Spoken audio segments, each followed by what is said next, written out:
And we're live. Welcome to Music Matters 2020. Today we're broadcasting live from Founders Park in historic Ocean Grove, New Jersey on the Jersey Shore. And today has been a windy and wild day here in New Jersey. And in fact, our guest is broadcasting without power through the magic of technology. So we're going to talk about that in a second. Thank you so much for joining us for Music Matters 2020. I'm your host, Jason Tramm. Thank you for joining us for our unique and innovative podcast community where we discuss the current topics and themes of classical music and music in general as seen through the eyes of distinguished colleagues. In the year 2020, we've seen so many obstacles and challenges as we face the pandemic, and we face so many issues in music that it's been such a great to engage with all of our audience and with you. So please feel free to use the chat feature to ask questions of our guests or make comments, and we love to hear from you, our guest. And remember to subscribe to us on YouTube. Hit the subscribe button. Hit the bell for the most up-to-date information on upcoming guests and topics. And like us, share our shows on social media, and thank you for joining us. We're delighted to have Ryder Foster joining us today. Welcome, Ryder Foster. Well, hello. So, Ryder, you are actually broadcasting with no power from Boonton, New Jersey. Tell us what's going on. Well, yes. So I am in my little attic studio, and we have lost power because of the wind and rain and such. And it is not back yet, although it is beautiful outside now. We just too many trees down. So I am on my laptop instead of my computer. I am on my cell phone hotspot instead of my internet connection, and I am lighting my room with flashlights. This is our first flashlight production. This is wonderful. Yeah. So, overcome, I guess. Well, I'm delighted to have Ryder on the show today because Ryder and I are close friends, and Ryder is a fantastic conductor and musician, and he's really found a niche for building choral community, and I wanted to talk a lot about that today. Ryder, tell us about your journey as an artist. How did you become a conductor, and tell us about your formation as an artist. Well, it was one of those I leapt from the room singing kind of moments. My father was educated at Westminster Choir College and was the music minister for Lady Mount Carmel Church in Boonton when I was born. And I was kind of picked up and dropped into everything I possibly could as soon as possible. So my church community choir was really youth choirs, adult choirs, and then handbell choirs and recorder choirs, and basically anything to keep me from running around the house and breaking things. And I did that for a very long time. My father also ran a civic ensemble called, at the time, Marsh Conservatory, now New Jersey Conservatory. And that was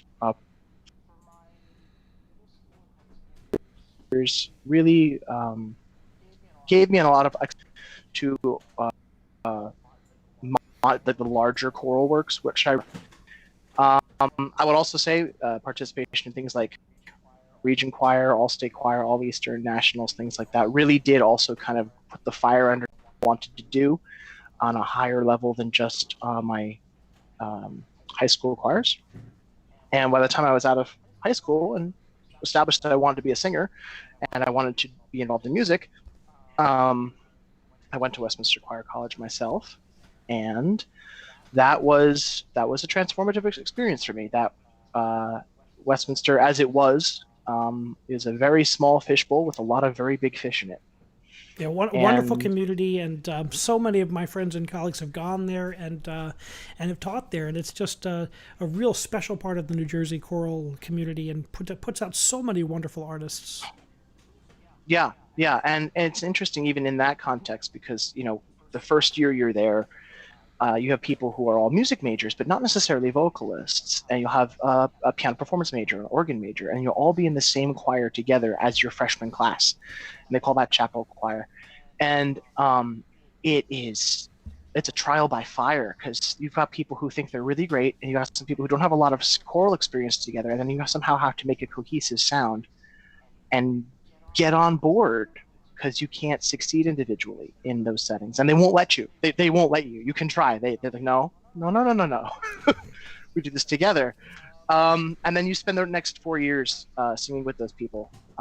The real click for me, though, was Westminster Choir, and Dr. Joe Miller was the director at the time, because that is a 40-voice ensemble, and there are about 400 eligible auditionees or auditioners for it. So there's a 1 in 10 chance you can get in, but that choir there's no accompanist, or at least there wasn't. You had a tuning fork, and you would get a Bach cantata or something to that effect, and they would go, okay, open to page 1, you'd hit your tuning fork, and then just go. And it was a trial by fire for everyone, even the most talented. And you really had to learn how to become a group, work together, sing with each other, pick up on each other's individual strengths and weaknesses, not just covering for each other, but also augmenting each other. And you would be stood in a certain order based upon the color of your voice or where it normally trended. And that opened a lot of wow choral singing for me. And that's actually Westminster is where I met my wife. We still work and perform together today. And subsequently, that put me back out in the professional world. As for starting the choir, well, it was an endeavor to start a project on my own. And one of the things I didn't like about the community choir model as a whole, there were 2 things that I particularly didn't care for. The first was being an absolute slave to ticket sales, because the musicians will want the same sort of genres all the time, and it makes it difficult for new work to get performed. So that was the first problem. And the second problem was, for whatever reason, and this is true of northern New Jersey, I don't know if it's true elsewhere, you'll have community choirs that are based 15 minutes apart. And they will be scheduling the same kind of music on the same night of the same week. And you're like, why, guys? Like, the pie is, there's only so much, I understand there's only so much musical pie to go around, but you don't have to work against each other. You can work with each other. And that was really the seed. Try and build an ensemble that the purpose is to collaborate with other ensembles. Try to divest yourself of the absolute necessity for ticket sales in order to fund what you're doing. And that is a tall order. So certainly a challenge. Also, I share this Central Jersey, New Jersey, North New Jersey. I share this musical sphere with you, running several choral societies, and we've shared many singers over the years. And I love the fact that you have such a collaborative nature about you, and you're such a naturally collaborative person. Does that come from your experience singing with choirs? Well, yeah, I would say absolutely. It really came down to, I think, well, Westminster was part of it. Getting out in the professional world was another way. I was gigging primarily for quite a while. I was involved with New York City Opera for a bit. And what I was told when I was at Westminster, and I brought to my thinking, was if you find someone who does something better than you do, you have 3 options. Ignore them, avoid them, or try to have them avoid your circles, or ask them how they do what they do. And you'll be surprised how many people want to talk about the stuff they do. That's why I'm here, right? And that really helped, because there were a lot of things I just didn't do well coming out of college. And you talk to somebody who knew, and they'd be happy to show you and tell you all the tricks and all the stuff they learned over the last however many years. And yeah, go use it, please, take it. We're all ultimately on the same team. I tell my undergraduates, be around people who are better than you all the time. That's the only way to get better yourself. You want to be a better tennis player, be around the best tennis players. Have them beat you up, because that's how you get better. That's how you dig in. Because if everyone tells you you're wonderful all the time, you never expand your skill sets. You never get better. And so I've been like that my whole life. And on the show, I've had some conductors who I'm really big fans of, and it's been fun to just pick their brain, because I'm learning. Every time I take a new piece of music, I'm always learning something new, and that's what's great about the field we're in, is that it's a limitless growth possibility. Yeah, and that's the other thing. One of the things that I try to espouse is the idea that if you can walk, you can dance. You can talk, you can sing. I had the idea. It's a proverb. I think it's an African proverb. I'm not entirely sure. Don't quote me on that. But I like to have the addendum, if you want to. But the other side of it is, I one of the things I enjoy most is taking somebody who thinks they can't carry a tune in the bucket, hand them the bucket, um, and then no, you absolutely.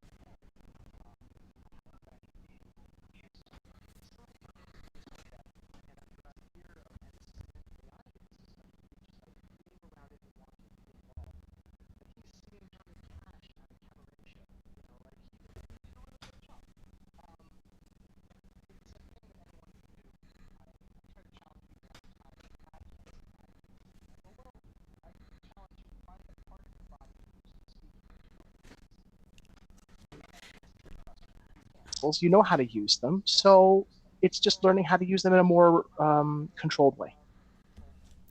Anyone, I love the fact. What I like about you is that you really, if a person wants to learn how to sing, someone like you is going to get them to sing because you have such a naturally, you have such a natural delivery, and you're so good with people that people want to do their best for you. I think that's a really important part about community building. Well, yeah, and also community is really important. I mean, I've been doing choral music. I'm 32 years old, and I don't think I have had a significant gap in performing music in the last 25 years until this pandemic. Um, and as one of the people who's supposed to be who leads a community of musicians, brings people together, goes to concerts, all this stuff, I know every day I'm like, wait, something's missing. Something is very wrong right now, and I can only imagine what it would be like if you had someone like I have options available to me that are based on my education or some of my professional context. I can do a few more things, but to not have a kind of sense of community, because that's what it is. There are really great choirs in the world, and none of them are successful if you just put a bunch of really good singers together. You could put the best singers in the world together in a room, and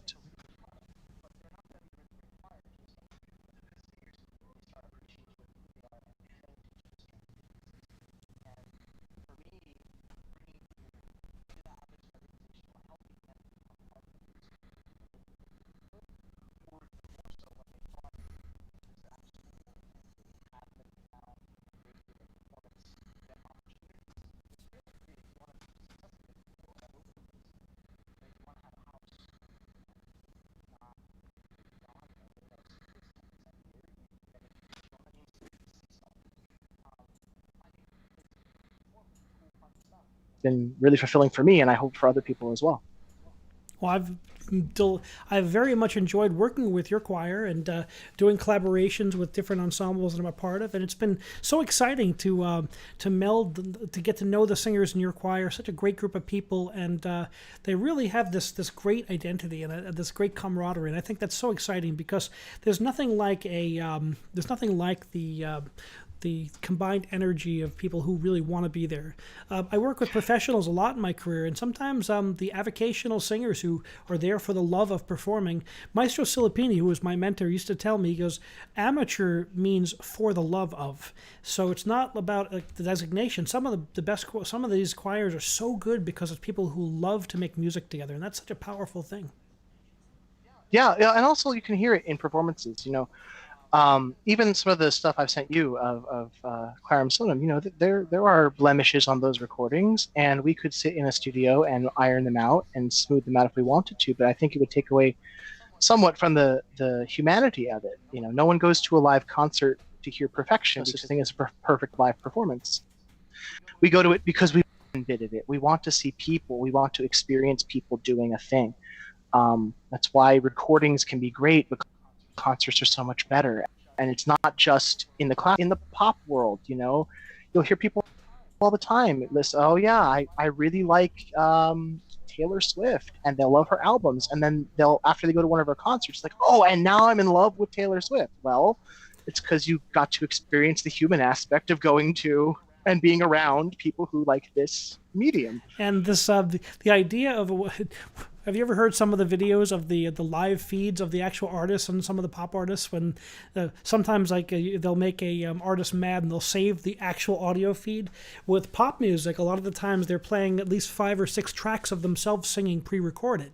So you never, especially for the pop acts with a lot of dancing, there's almost no live music being made. So sometimes a snarky recording will just save that and put it out online. Well, and then on the other side of that, Billie Eilish has a couple of tracks to get her original audio. We just lost Ryder there for a second. He's going to call back in. Did I lose you? For a second, I'm we here. got you back. There we go. Excellent. I was saying about Billie Eilish.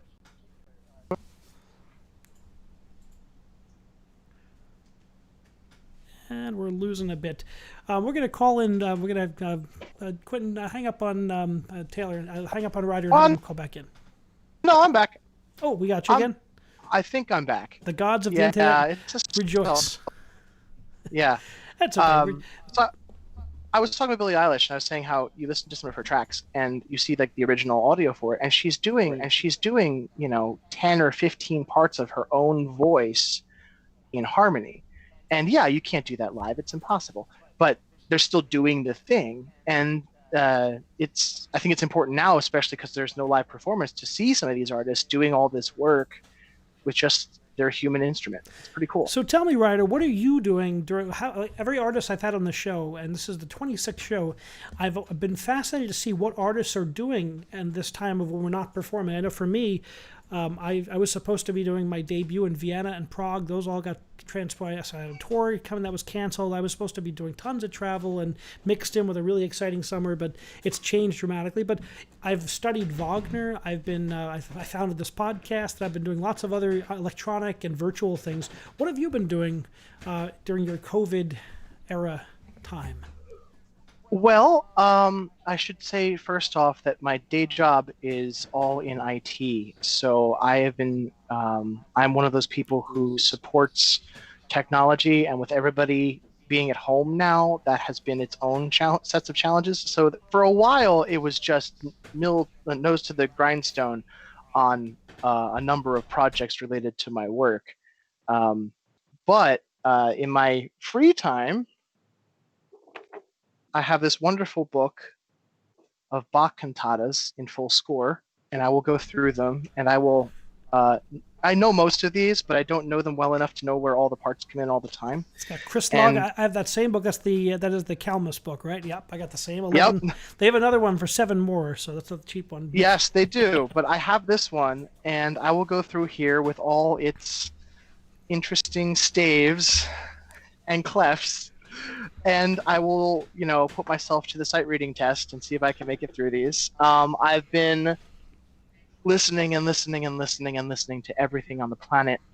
Sometimes I will just find, and I call it falling down the Spotify rabbit hole. I'll find a track or something I enjoy, and I'll start the radio of that and just follow it.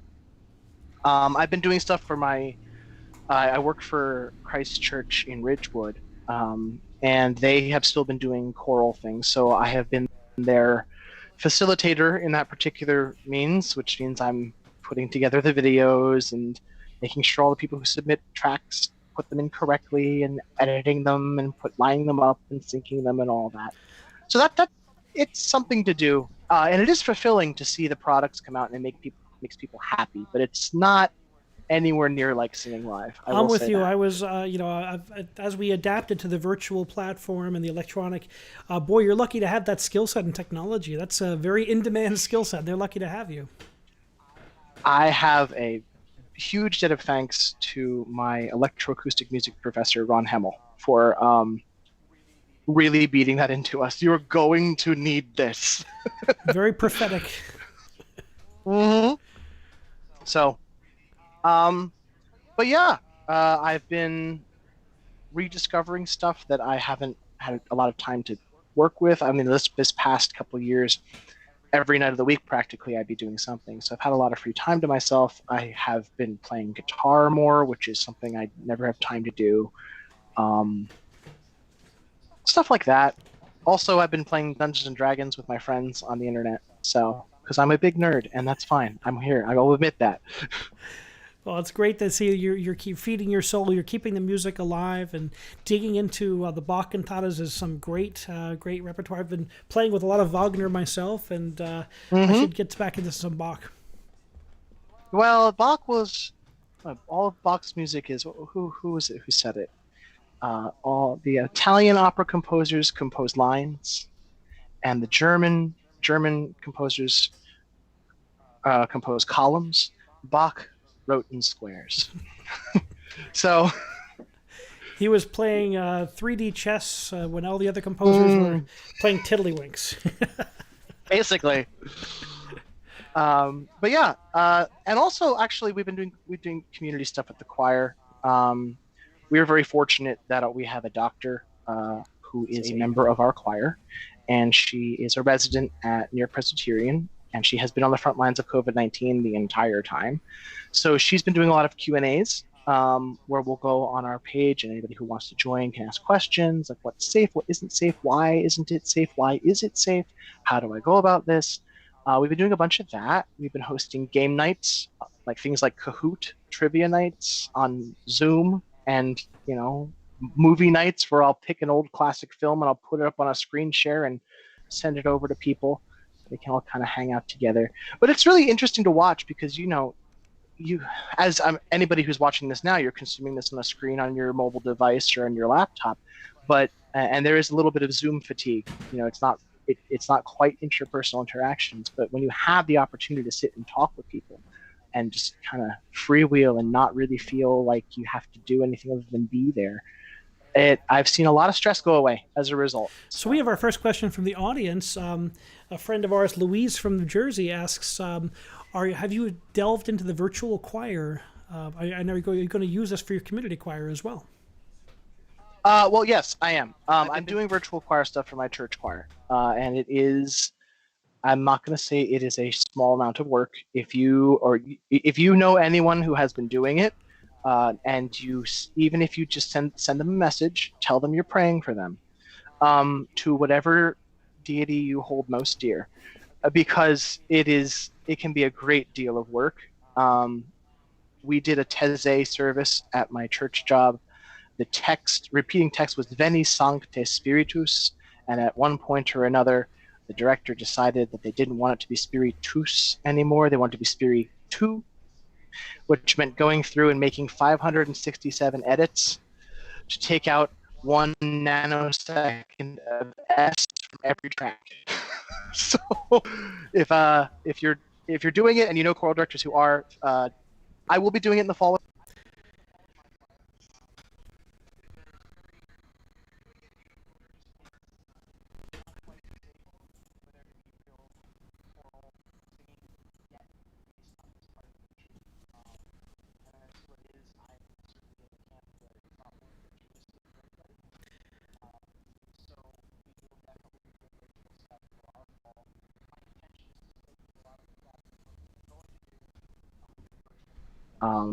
And while that might not be as satisfying, it's still going to be something.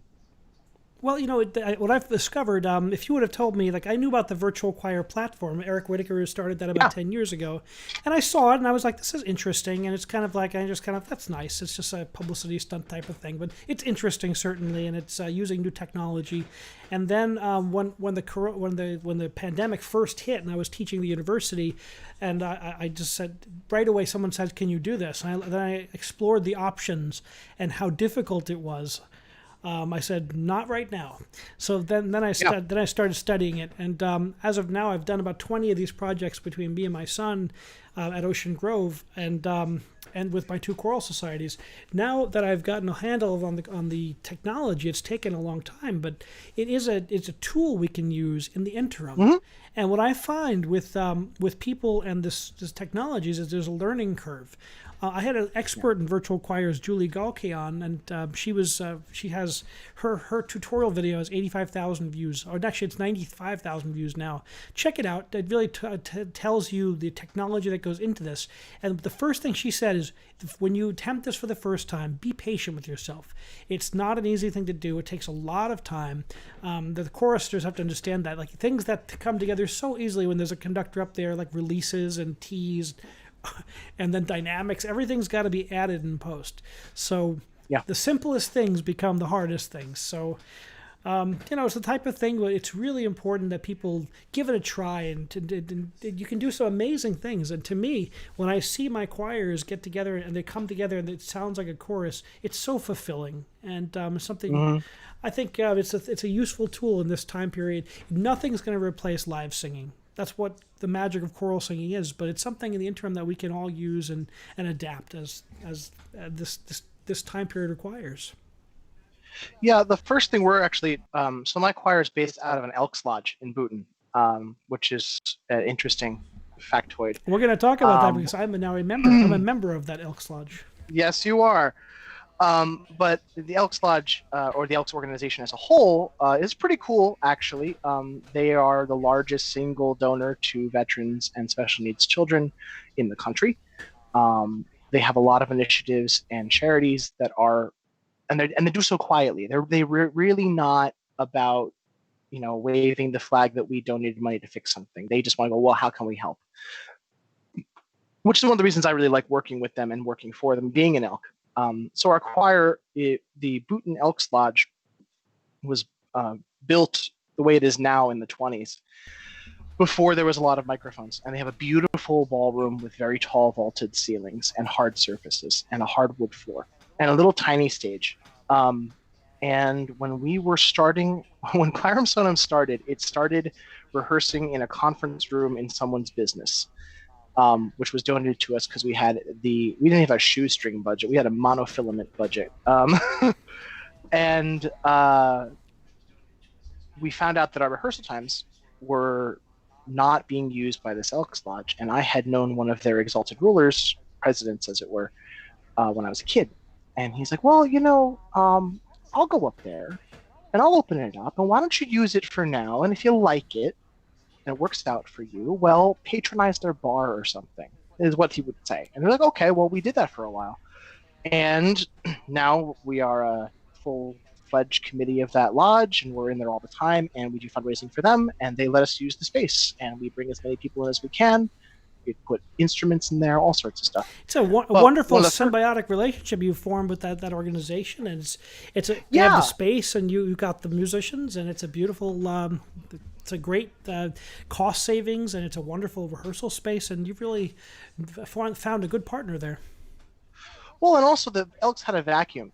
They do installation ceremonies, and they're kind of ritual based, and they always had spots for a lodge organist, and they would sing patriotic songs during these ceremonies, and that kind of fell by the wayside for the whole organization. And having a choir come in there regularly means all of a sudden all the Elks Lodges in the district, when they're doing their installation of officers or things like that, has a choir that will come and sing the national anthem or whatever it might be.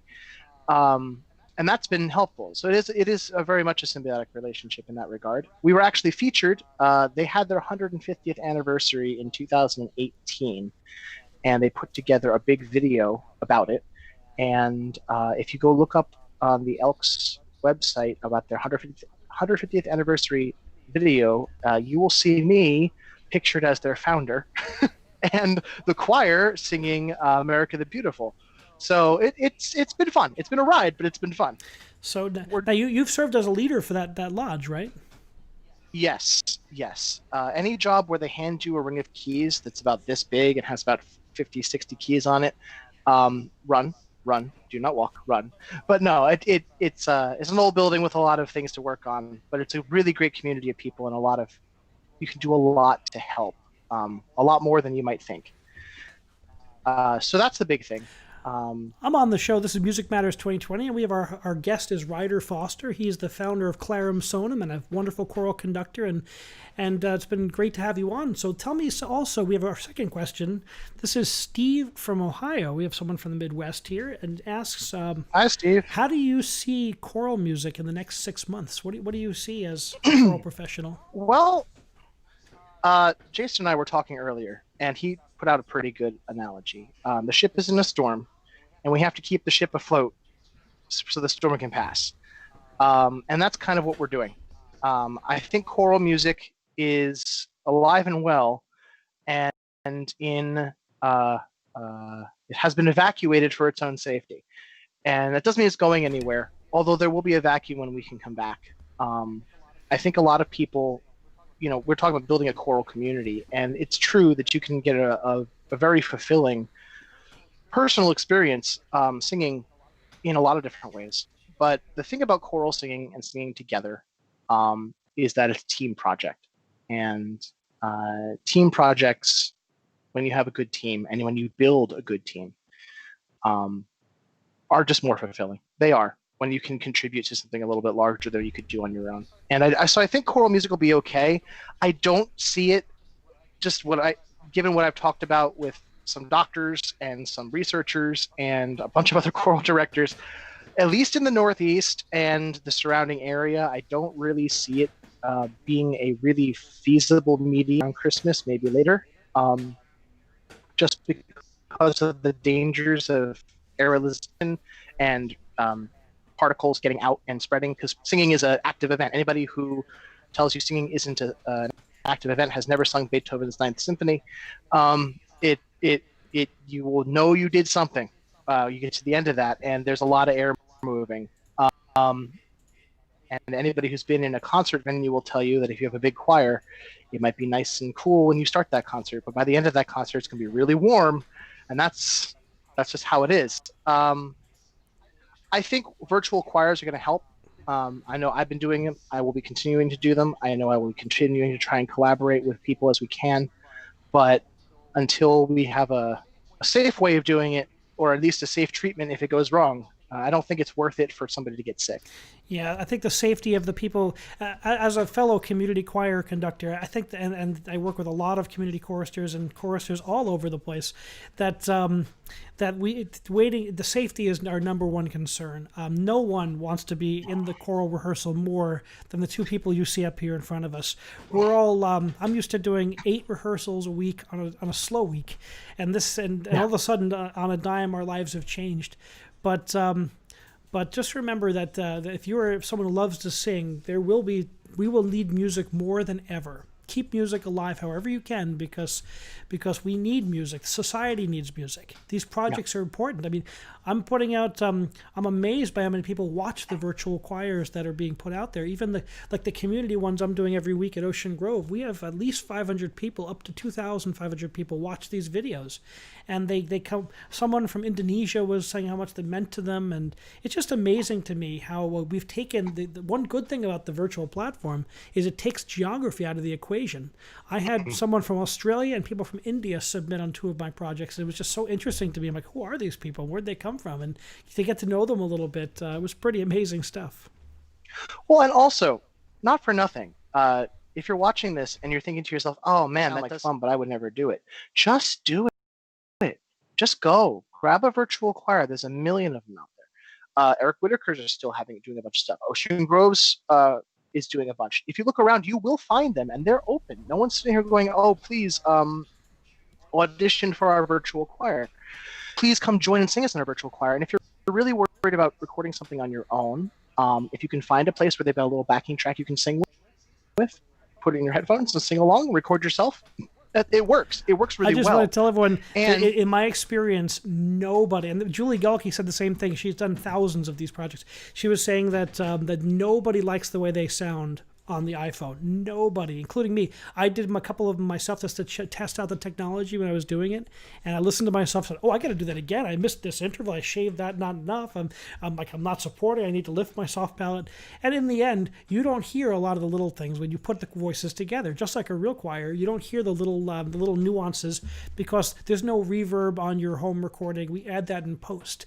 So don't be so hard on yourself. It's not about being perfect. It's about participating. Well, and also something else about that I think is just people forget. And it's not just you have a good audio engineer available to you. Although most of these choirs, either the director themselves are doing it, and they are nitpicky perfectionists, I promise, or they've hired somebody who's an audio together. But the thing that you forget about choirs in particular is that if you have a really, really strong singer and they make their anchoring sound in your choir, and you put them in one spot, and you put somebody who isn't quite as much of an anchor or doesn't feel as confident singing, and you put them next to that person, and you put another person on the other side of them, and you take one of those away, it will fundamentally change how the choir sounds. And you might not think that's the case, but I'll tell you right now, in my own experience as someone who's been a section leader and a soloist and a conductor and everything in between, there are moments, I'm a good sight reader. I can read something off the page. I don't get it right every single time. And sometimes the guy who is next to me is not a particularly confident singer, but he knows that pitch that I just can't ever get right. And if he weren't there, I might sing it incorrectly. One of the things Westminster Choir showed me is that you can have a really bunch of great singers, and by changing the order in which they stand, you can fundamentally change how the group as a whole sounds. And it's not that one voice is better than another, or one voice is bigger than another, or brighter or darker, or any individual thing. It's how they interact is complex that we can just like parse out in an easy to understand way, but you can hear it. And the beauty of these virtual choirs is, because I've been putting stuff together myself and things like Audacity, is when you take that solo track and you've got it lined up and you get it synced up the way it's supposed to be, and you listen to it and it sounds the way it's supposed to, and you've adjusted the equalizations and so on and so forth, and you've done all that fancy work that the computer does for you. And then you go and click back the other voices that were already right in there. And then you always have to take that track and move it just a little bit, because you have to make it fit in with the rest of it. Even though it's all technically perfect before you do it, when you try to drop another line in, you have to readjust the whole thing, because it fundamentally changes how it sounds. And the effect of that, the reason I'm saying it is, if you don't think you would have something positive to contribute to a virtual choir, I promise you that you do. And your contribution will be tangible in ways that you might not understand, but will definitely be able to hear. And I can vouch for that too. The more you do these projects, the easier it gets. I tell singers, if you want to become a better singer in this period, use this as a time to review your own performances and listen to yourself, because that's a great way to improve your skills. I'm starting a thing in the fall with my choral societies where I'm going to be, if people like, I'm happy to analyze their work and to hear them and give them constructive criticism so they can improve, because that's the only way to get better, is to do it and then to kind of review for yourself. It's a way to really get your individual skills better during this time when we're not making ensemble music together in the same room. Oh, and also one more thing. Even the most professional singer in the world will tell you that they hate hearing themselves on recording. Yes. There's a reason for that. There's an actual technical reason for that. When you're singing, you have the benefit of hearing the sound come out of your mouth and out of your nose and out of all of the hard surfaces in your skull, but also bouncing around inside all of the hard surfaces inside your body. Everybody else doesn't hear that bit. So when you listen to yourself on recording, you think it sounds alien to you. It doesn't matter how good a singer you are, it always sounds weird. So it's not just you, I promise, it's everyone. We have our second question from our audience. This is Dee from Parsippany. She asks, "How do you choose the music that you select for your performances? What's the process you go through of choosing repertoire?" Well, that is a difficult question to answer, because the opportunities for performance sometimes make those choices limited. When I have free reign and it's just me, and I don't have anyone else to talk to about it, and no other roles to fulfill, and no other concerts to prepare for other people, because remember, we work collaboratively.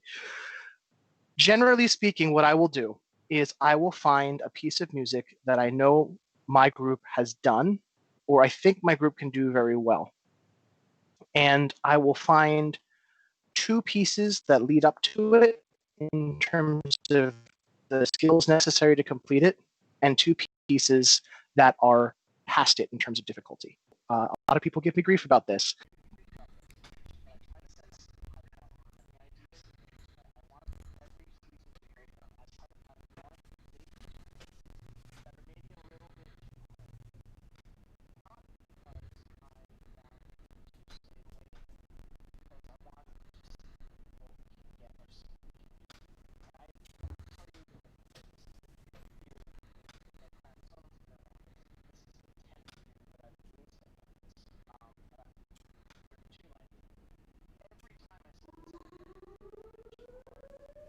The group always rises to it and then surpasses it. So subsequently, as long as you're not afraid of pulling a piece if you have to, but Hey, teaching it Ryder, anyway. can you bring that up again? I think we're having some sound issues. We're gonna take us through that again. Oh, sure, sure. Last about 30 seconds. Sure. So basically, I pick a piece I think they can do. The group I'm going to be working with can do, and then I try to find two pieces that lead up to it skill wise, and two pieces that are past it skill wise. And if that takes a year to get through, that's okay. I try to set a high bar every season with a piece or two that are more difficult than what I think will be easily accomplished in the time we have. And I'm always pleasantly surprised at how much better than my original estimation. Every Isn't it ensemble incredible what ensembles can do when people are motivated? I'm Right. always amazed by the improvement people make and the dedication of people to learn hard music. I'm like you. Sometimes I pick real things that are real stretch pieces, and I see what my ensembles can do, and we just insist that they do them. And I'm always amazed by everyone's dedication and how far we can go. Also, not for nothing, but I've found that those pieces, the hard ones, are the ones that people hate when we start them and then love when we're done with them. Because there's always that little bit of, oh my God, I didn't think I could do this. And yet here I am doing it. There we were doing it. There's the recording. We did it. And that's another thing. I think it's important to record your choirs. And even if those performances aren't perfect and you can't sell them, you shouldn't sell them, but give a reference copy out to somebody. Give out a CD and hear what you did. Surprised how happy people are and how much better they are than they think they are. Yeah, it's the type of thing where I go back and I listen to recordings from the past. I've been doing this a little longer than you. I'm getting this is I had like 27 years professional career last year, and I've been digging into this so many different choirs, and I'm always, every time I hear it's like one of the older recordings, it's like a time capsule from the past. I remember every single mistake, every single missed tee, but I remember the people I worked with, and it's like a time capsule. Some of those people are no longer with me. Some of them have moved away, or some of them have passed away. But it's just so exciting. I think about the humans I was making music with and the energy that they brought, and it makes me cry most of the time because I just remember those moments, and it's like a fly trapped in amber, and it lives on after its moment. The very first CD that we ever put out for Clarum Sonum was a concert we did, and I have it framed on a wall, like the very first CD we ever produced, and it was printed on like the budget CD printer kind of thing. This is not a fancy thing, but and in the middle of that recording is more than one police siren. And it says like, yeah, this recording's not perfect, but it's a wonderful thing, and that's where we were in 2015. So you know what? We're all works in progress as people and as ensembles, and having founded a few ensembles and an opera company myself, and been through that process, some of my happiest times were working with the ensembles that had no budget at all. And I've done productions with enormous budgets, and I've done a lot of professional work. But sometimes it's the energy of people coming together without anything else. It's just so exciting, and it moves your heart in ways that you'll never forget. Well, and that's the other thing that I think makes Clarum Sonum a little bit, well, not maybe unique, but at least somewhat unique in that it is. I like to go around to colleagues of mine who I've worked with and be like, hey, so what are you doing for the fall season? And they're like, well, I think we're going to do this and that. And I'm like, yeah, would you like another 30 singers? And they go, what? Another 30 singers? What do you mean? And then you see it clicks. How much do you cost? Nothing. We don't cost anything. We gratefully accept donations, but give us 20 minutes to your concert time. And that's actually been the why Clarum Sonum's worked so well, at least to start. Well, it's been getting to make music with you, and as a colleague, I just really enjoy making music with you. I enjoy coming together, and we have such great conversations. And I started this podcast because of conversations like you and I would have when we're at the Elks Lodge after rehearsals. On a Monday night, I'll swing by, and we'll just talk for hours on music and what it's like, and just throw collaborations out there, talk about repertoire, and it's that connection with friends is just what music's all about. Well, yeah, and the other side of it is it's not. I mean, to say that there is no business side to music is to lie to yourself, because you have to, at some point or another, understand that in order for music to work, it requires money, which means either finding a whole bunch of donors or finding something that people want to buy, even if that's just a ticket. But one of the things that we'll do is we'll do a cabaret concert, which is like a variety show. And the first one we did, it was members of our ensemble love-themed choral settings, and it was a couple hours long. It had an intermission. We gave desserts out. It was like a dessert theater, and we charged next to nothing for it. And the most recent one, we did Leonard Bernstein's Trouble in Tahiti as the whole second half, which is a much bigger undertaking than just putting on a cabaret. And people still love it, and they still come to it. And I think the reason they want that, reason people enjoy that kind of work, and really like, I really like making music accessible. So there's no reason why, everybody shouldn't be exposed to really excellent music all the time. And the fact of the matter is, because it costs so much money, it makes it difficult to do. So that's one of the reasons why we try to collaborate so much, because if you take a work, big orchestral work, and the orchestra's going to cost this much, and it's going to take this much rehearsal time, and it's going to take this much of a venue, and we have to rent the venue and then print the programs and all that kind of stuff. But if you put 3 or 4 choirs together, and they all take little parts of that and all contribute together, you can make a much bigger, better performance, and involve more people and do things you couldn't do on your own, as long as you're willing to just be like, hey, how can we help? And not only how can we help, but, well, what else would you like to do? What can't you do right now? Are there ways we can solve each other's problems? I might be really good with a bunch of audio equipment, and you might be doing a concert where you need someone to do that, and I'll come over there and help that, because the next time comes around, you're going to send me your 4 singers who are really great at Renaissance stuff. It really works. It really does. It takes a whole village to make music. It's there's Yes. no I in chorus. There There is an I in choir, but we're not going to talk about that. But well, so Ryder, how can we find out more about Clarum Sonum and you personally? How can we find out more if people on the call can? How can we dig into more about your work? Well, first off, clarumsonum.com. We have our own website. It is updated with some regularity when I get around to it, or when someone who reminds me that I need to remind them to get around to it. We also have a Facebook page for Clarum Sonum. You can also follow me specifically on any of those mediums.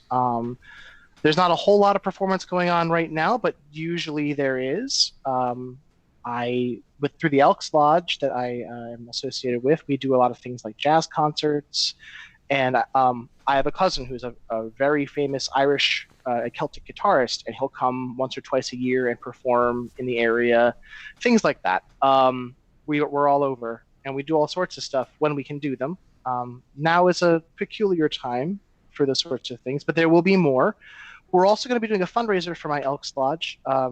We are singers from my choir are all putting together either Disney-themed or similar videos of themselves performing, and I'm encouraging them to do things like dress up and so wear that gown, as it were, and act it all out. And they're all going to be submitting video submissions, which I'll be putting together and distributing as a fundraiser for the lodge. And because every summer we usually do a concert fundraiser for them, and we will be doing it again. It will be called Summer Serenade, and it will probably be released the second week of September at this rate. And then beyond that, well, if things clear up, come to the Booten area on a Sunday night and pull up a chair and try us on for size. The cool thing about Clarum Sonum is that we are working out of an Elks Lodge, which is, while it is a social club, it is fundamentally a charity. So we don't refuse anybody ever. We do have dues for our choir, but we have a lot of people who help subsidize those sorts of things. And the idea is that if you want to sing, you can and you will, and we would love to have you. I also don't have an attendance policy, which makes me a crazy person. But the idea is like, hey, I'll give you all the materials. If you can only show up to 4 rehearsals, as long as you learn them on your own, come and sing with us, please. We want you. So there's that. Some people will call me insane, because I am. But Well, you have to be a little bit crazy to be a musician at any time, so especially in 2020. My dear friend Joseph Martin, the composer, had a great line when he was on our show the other day. He said, who would have thought that in 2020 marijuana would be legal, but choral music's illegal? yeah. Well, and I'm also a tenor, so that means I don't have a brain. I need that space for resonance. As a fellow tenor, it's purely for resonance. Yeah, it's all we use it for. Actually, what we tell the public is that all tenors, we tell that to the public, but all tenors have exactly one brain, and it is not my turn to use it. Well, thank you so much for joining us, Ryder. It's been a pleasure. You're doing beautiful work in your community in the Boonton area and throughout New Jersey, and continued success, and I look forward to getting together soon. Oh, me too, Jason. I will be very happy when we can be sharing the podium again. We'll talk soon. All right. Thank you for joining us for Music Matters 2020. Please remember to subscribe to us on YouTube. Hit that subscribe button and hit that bell for the most up-to-date information and upcoming guests and topics. We have a wonderful guest coming up on Thursday. We have Michael Berkowitz. Michael Berkowitz is a famous drummer who's played for musical personalities such as Elton John, Sting, Seal, but he was also the music director for Liza Minnelli, and he's a very famous pops conductor who's been involved in some of the most significant pops music making in the last 50 years. He was just a wealth of information and a pops legend, Michael Berkowitz. That's Thursday at 6 o'clock. You're not going to want to miss him. He's literally made music with the greatest artists in show business for the last 50 years. So an interesting conversation. And thank you so much. Remember to subscribe, share our videos, like our community, and become a member of what we're doing here as we discuss the current events in the music landscape on Music Matters 2020. And remember, keep music alive. What we do here is go back.